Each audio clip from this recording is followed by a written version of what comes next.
हाय guys, welcome back. So आज जो हम लोग वर्कआउट कवर करने वाले हैं वो है स्क्वाट्स।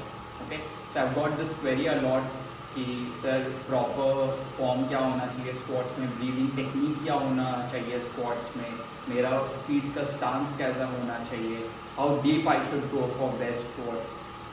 तो आज हम लोग ये सब चीज़ in detail try to cover करने का ट्राई करेंगे। Okay, so first thing I am doing this with a kettlebell. ठीक है, I am not doing with a bar because बहुत लोग अभी घर पे वर्कआउट कर रहे हैं, so I'm trying to make this more easy for them to understand. But हाँ, जो भी tips and cues I will be giving for the kettlebell और dumbbell squats और goblet squats, वो सेम आपको यूज़ करने हैं barbell squats में भी, but I will try to cover that also in a later video. Okay, so आज हम लोग देखेंगे कि how to do squats at home using a kettlebell or using a dumbbell, whatever you have.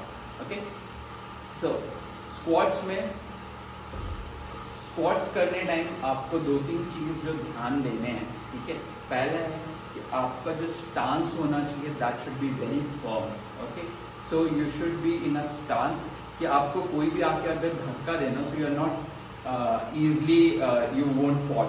Okay, तो आप आराम से गिरना नहीं चाहिए, आराम से आपका बैलेंस हिलना नहीं चाहिए। So it should be that firm. Okay, तो both your leg should be एकदम ग्राउंडेड, राइट। इसके लिए आप क्या क्यू फॉलो कर सकते हो, जो आपका जो फीट है उसको आप समझो ट्राइपॉड है। ठीक है, दिस इज योर फीट, यहाँ पे आप एक ट्राइपॉड समझो। तो एक फीट को एक ट्राइपॉड की तरह फिक्स कर दो एंड दूसरे फीट को भी एक ट्राइपॉड की तरह फिक्स कर दो। राइट पैर को आपको क्लॉकवाइज की तरफ टर्न करके एकदम ग्राउंड रखना है और लेफ्ट लेग को आपको एंटी क्लॉकवाइज ग्राउंड करके लॉक रखना है। तो इफ यू आर लॉकिंग, जैसे ये अभी मेरा नॉर्मल स्टांस है, अगर मैं क्लॉकवाइज इसको लॉक करूँ तो सी कैसे मेरा नी का जो डायरेक्शन है that will automatically be aligned with the feet का direction. Okay, same goes for my left leg. अगर मैं लेफ्ट लेग अभी नॉर्मल है, अगर मैं इसको लॉक करता हूँ तो मेरा जो नी का जो डायरेक्शन है that will automatically be lock with the feet का जो डायरेक्शन है। ओके, फीट का जो स्टांस है आप थोड़ा सा स्ट्रेट से थोड़ा सा एंगल बना के रख सकते हो, which we call 10 o'clock। Okay, तो घड़ी का जैसे 10 o'clock रहता है, ठीक है, उस टाइप का फीट का स्टांस रख सकते हो। कितना विड्थ होना चाहिए that is totally comfortable, that is totally dependent on how comfortable you are. ठीक है, इतना नैरो भी नहीं होना चाहिए कि आपका एंकल मोबिलिटी रिस्ट्रिक्ट कर रहा हो और आप स्क्वाट्स अच्छे से कर नहीं पा रहे। ओके, तो कभी भी ना ही आपका ये फीट पीछे से उठना चाहिए, ना ही आपका आगे से उठना चाहिए। ओके, तो कभी भी स्क्वाट्स में ये नहीं होना चाहिए, ना ही ये होना चाहिए स्क्वाट्स में। तो it should be properly grounded with, generally होना चाहिए आपका जो शोल्डर लेंथ है उसी के आसपास रहेगा। ट्राई इट आउट, वो थोड़ा सा हिट एंड ट्रायल आप करोगे तो आपको समझ में आ जाएगा which is the best stance for you to go with. Okay, now इसमें अब ब्रीदिंग टेक्निक का बहुत इंपॉर्टेंट रोल है गाइस, है ना, बिकॉज मैंने देखा है बहुत लोग ब्रीदिंग समझ नहीं पाते हैं स्क्वाट्स करने टाइम कैसा होना चाहिए। ठीक है, वो अगर वेट ऐसे है तो ब्रीथ करके तुरंत ऐसे मूवमेंट चालू कर देते हैं, जिसकी वजह से उनका फीट भी अच्छे से ग्राउंड नहीं हो पाता है, ना उन्होंने अच्छे से कोर इंगेज किया है, लेकिन वो मूवमेंट चालू कर देते हैं बिकॉज उनके शोल्डर्स में वेट बहुत ज़्यादा है या फिर they are holding a lot of weight. तो वो अच्छे से आप सांस का कंट्रोल करते नहीं हो, यू आर नॉट कंट्रोल, आपका वो जो पूरा मोशन है वो आप कंट्रोल्ड वे में कर नहीं रहे हो, you are just going with the gravity.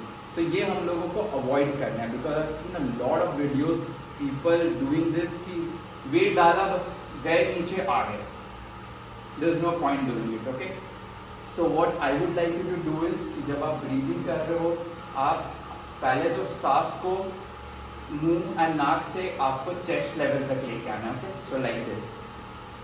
Now I can feel my air in the chest area. Okay, so ये chest area में I can feel the air. Now उसके बाद now I want to push it down. Okay, see this is how और push it down. ठीक है, chest level से भी मैं उसको नीचे से push कर रहा हूँ और मैं rectum side से भी I am trying to push it again. ठीक है, तो यहाँ पे my core is nicely engaged. Okay, so if I am standing straight,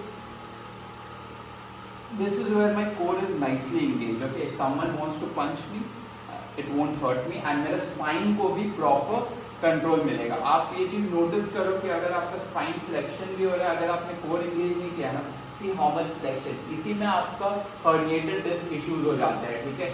आप डेडलिफ्ट कर रहे हो विदाउट नाइसली कोर एंगेज, या फिर आप जब शोल्डर प्रेस भी करते हो, बहुत लोगों को मैंने देखा है दे आर ओवर एक्सटेंडिंग, ठीक है, without engaging the core. Guys अगर आपका स्ट्रेंथ है, ठीक है, आप पुश कर दे रहे हो, but you are hurting your spine in this movement, ठीक है। तो when you engage your core nicely, see अगर मैं अच्छे से कोर एंगेज कर रहा हूँ ना, even if I am going down for deadlift, see how my back is going, ठीक है। And even if when I am engaging my core and doing some press movement, see how my body is aligned, okay. It will move with the spine, पूरा core वो engage हो गया, ये नहीं कि पूरा फुल पीछे जा रहा है एंड फुल आप फ्लेक्शन कर रहे हो, ठीक है। सो इसीलिए ब्रीदिंग टेक्निक बहुत इंपॉर्टेंट है when you not even squats, आपको किसी भी कंपाउंड मूवमेंट में, बस स्क्वाट्स करने टाइम आपको समझना है, क्योंकि यहाँ पे आपका ज़्यादा मूवमेंट नहीं हो रहा है। तो मैंने देखा बहुत लोग को इंगेज बिना किए चले जाते हैं और ग्रेविटी के सपोर्ट के साथ उठ जाते हैं, ठीक है ना। लेकिन जब आप कोर एंगेज कर रहे हो, you have to make sure कि आपको स्पाइन को अलाइनमेंट मिल रहा है, ठीक है, सपोर्ट मिल रहा है, and then you have to breathe and then clockwise anti clockwise feet को एंगेज करना है, ब्रीथ करना है, कोर एंगेज करना है, then you have to control your movement, go down. अब इतना भी नीचे नहीं जाना है कि फिर आपका बट विंक हो, ठीक है। तो वो बट विंक होने से पहले you have to nicely control yourself and दोनों फीट को प्रेस करते हुए, कोर को एंगेज करते हुए ऊपर आ जाना है। दिस इज स्क्वाट्स, है ना, normal, this is basic squat, इसमें और कुछ कॉम्प्लेक्सिटी मत डालो, ठीक है। सो दोनों फीट को एंगेज किया, कोर एंगेज किया, ठीक है, फीट का अलाइनमेंट देखा कि एकदम सही जा रहा है, ठीक है। Now control control control control control, now push up with your core engage, ठीक है। This is simple. अब मैं इसको why I am doing this slowly, ताकि आप ये चीज़ करके आप अपने आप को कंट्रोल में ला पाओ, है ना, आप अपने आप को पॉज स्क्वाट से ही ट्रेन कर पाओगे अच्छे से, ठीक है।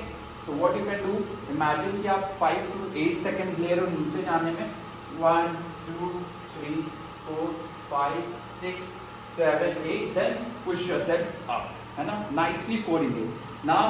अब इसमें ब्रीदिंग बहुत लोग क्या करते हैं, मैंने देखा है ट्रेनर्स को, breathe in करो when you are going down, breathe out कर दो when you are going up. No, when you are doing the full movement, you have to engage your core. Imagine कि यहाँ पे पानी का लेवल है ना, यहाँ पानी का लेवल है। So अगर मेरे को पानी के नीचे जाना है, so I am breathing nicely.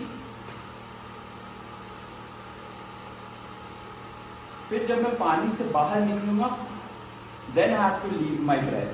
Okay? तो ये चीज़ हमेशा याद रखो कि ये चीज़ अपने दिमाग से निकाल दो कि ब्रीदिंग करते हुए मुझे नीचे जाना है, ब्रीद आउट करते हुए मुझे ऊपर आना है, और वाइस वर्सा, बहुत अलग अलग, हर ट्रेनर का अपना अलग व्यू है।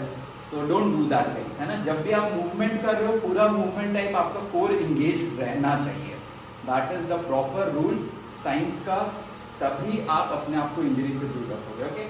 So nicely engage yourself, go down, hold for 2 3 5 seconds, come back up, है ना, with core engaged, okay.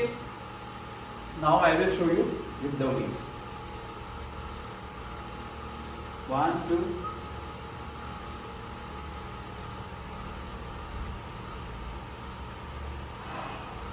ठीक है, this way.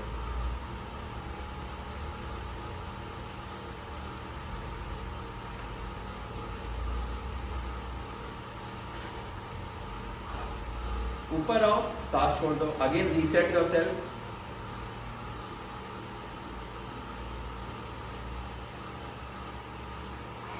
ओके। बहुत सिंपल है गाइस, इसको कॉम्प्लेक्स मत करो, ठीक है। Squats is a very simple basic movement. Why I am saying this very simple, because आप इसको डेली लाइफ में रेगुलर बेसिस में कर रहे हो, okay. whenever you are sitting down, whenever you are standing up, that is what you are doing. आप squats कर रहे हो, लेकिन आप लोगों का आदत बहुत ख़राब हो जाता है with bend back without engaging your core, बैठना, बार बार उठना, बैठना उठना, and that is why people start having back issues, ठीक है।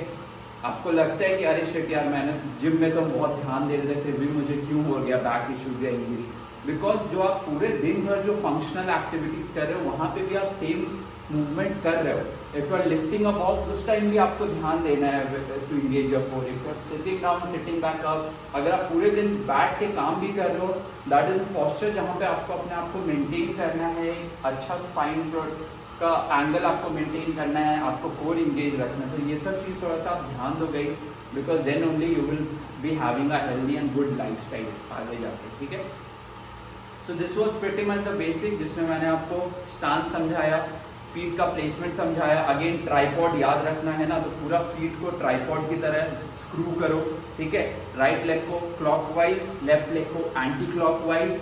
ब्रीथ, पॉज स्क्वाट्स ध्यान दो, थोड़ा टेम्पो बनाओ, 5-6 सेकेंड लो जाने में, 2-3 सेकेंड पॉज करो अपने आप को, तब तक you have to control your breath, you have to engage your core and then you have to come back up and then breathe out, okay.